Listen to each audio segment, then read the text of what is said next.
সবাই থাকতে পারে, সিয়াম সবাই থাকতে পারে না।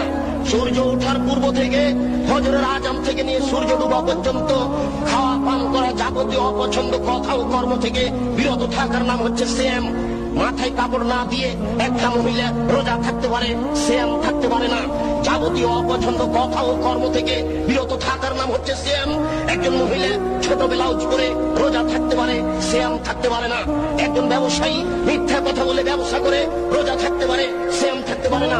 সিয়াম মানে হচ্ছে বিরত থাকা, আর রোজা মানে হচ্ছে উপবাস থাকা। ঘুম থেকে উঠে সকালে দাড়ি চাঁচা করে বাজারে যাবে, এই ছেলে রোজা থাকতে পারে, সিয়াম থাকতে পারে না। সম্ভব হতে পারে না। শরীয়ত এরকম নয়। শরীয়ত কারো ব্যক্তিগত ইচ্ছে চলে না, সে তার নিজের গতিতে চলে। রোজা থাকা সহজ হতে পারে, সিয়াম থাকা সহজ নয়। কে আর নাম দিলে ঈদ মুবারক, এর নাম হচ্ছে ঈদুল ফিতর, ঈদুল আজহা। কি করে হ্যাঁ ঈদ মুবারক। ঈদ মুবারক মানে কি?